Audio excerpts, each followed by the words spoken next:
Welcome to 59 Minutes. I'm your host, Connor Nichols. Today we will be discussing the Farkas versus Gedney case. Ferenc Farkas is a prisoner at the Northern Nevada Correctional Center suing Dr. Karen Gedney over not getting proper medical treatment after an incident in the correctional center kitchen.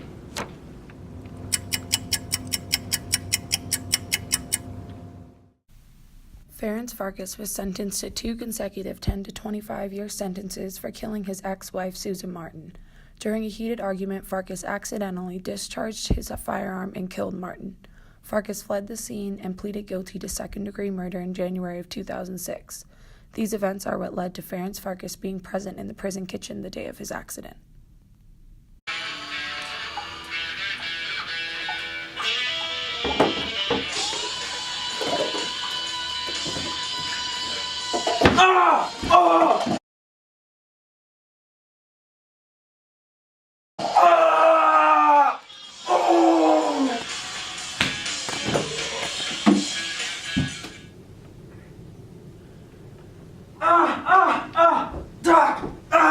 Hurts so bad.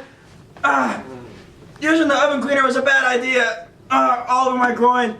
Hurts really bad. Doesn't look too good. I was making a grilled cheese sandwich, and when I was done, I was cleaning stuff, and my groin got hurt. Oh, God. Oh, that's a story. Anytime now, something help. I got you some Advil. My ass. Please, no. I need something else. Hold on a second, son. Let me check through here. You got a Band-Aid? Band-Aid for what? For your injuries? That's a little bit too small. This groin is on fire. No. I got a Q-tip for you. Oh, lovely. Now I can clean my ears while you look for something else. Thanks. Yeah, while I figure everything else out, here's a magazine for you to read. Oh boy, I really wanted to read on college Kinda take education. No, something else. This is negligence at this point. Can I? Oh, it hurts so bad. I need real medical attention. What is this? Oh, here's some hand sanitizer. Oh boy. Hand sanitizer. Maybe I can clean this wound with my crotch on fire. Oh. Here we go. Now say ah. This reenactment is what led Farkas to file a complaint against Karen Gedney and other medical professionals for neglecting his injuries and violating his First, 8th, and 14th Amendment rights. Here are both Farkas's and Gedney's side of the story. I seek an award of nominal, general, special, and punitive damages as well as attorney's fees. I believe that my First, 8th, and 14th Amendment were violated and that I was subjected to intentional infliction of emotional distress. Farkas, why don't you explain your side of the story? Well, in May 2013, I was working in the prison kitchen and I spilled oven cleaner all over myself and suffered severe, bad chemical burns to my groin area, and the burns got really bad. So when I went to get them treated, the treatment that I received was very, very inadequate, and I submitted 25 emergency grievances in connection with my injuries, but I did not receive the proper treatment that I requested. And in early 2014, Northern Nevada Department of Corrections had me transferred to High Desert State Prison for what the correction officers like to call fucking with the medical. That's what you get for fucking with medical. I don't know what to mean by that, but I guess that's what happened, and that's why I was transferred.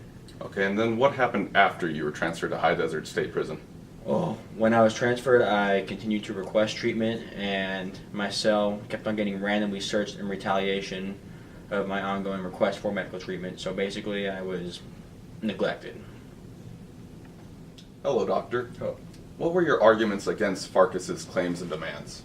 Well, see, I moved for a summary judgment on his claims, arguing that he had failed to exhaust his prison grievance remedies as required by the Prison Litigation Reform Act. This act requires that inmates exhaust all administrative remedies before filing any suit challenging prison conditions. I argued that this judgment was appropriate because Farkas did not complete the grievance process that is required by the Nevada Department of Corrections until after he filed the suit against me on March 26, 2014.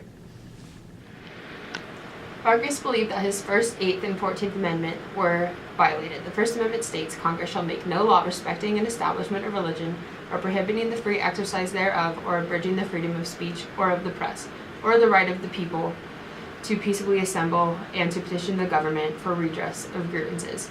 The Eighth Amendment states excessive bail shall not be required, nor excessive fines imposed, nor cruel and unusual punishments inflicted. The 14th Amendment addresses many aspects of citizenship and the rights of citizens. The amendment is broken up into 5 different sections. 14th Amendment consists of 5 sections. However, for this particular case, the first section is most applicable to the claims filed by Farkas against Karen Gedney and other medical personnel.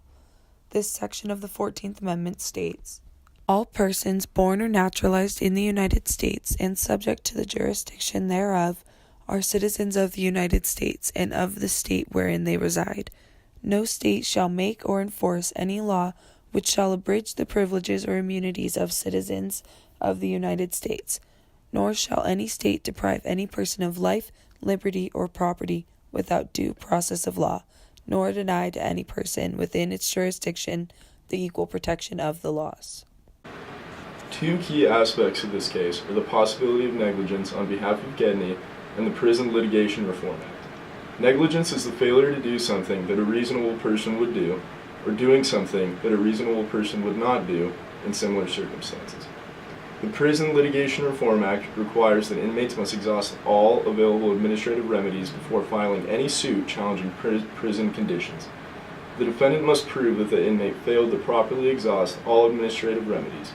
If the defendant proves that there was an administrative remedy available that the prisoner did not exhaust, the burden falls on the prisoner to prove that something specifically happened in his or her case that made the available administrative remedy unavailable.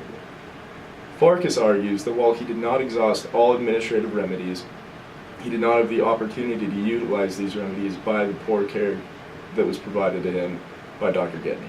Some of the other legal topics mentioned in this case include 42 U.S.C. 1983 claim, and intentional infliction of emotional distress.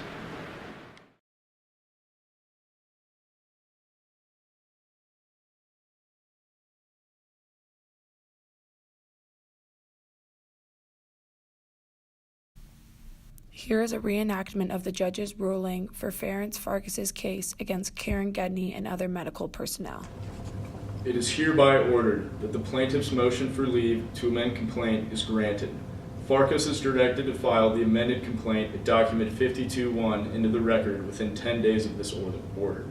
It is further ordered that the defendant's motion for summary judgment is denied without further prejudice. Thank you for watching this episode of 59 Minutes. Next week, we will have John Nolan, UNR professor and expert in business law. He will be here discussing business law. Thank you.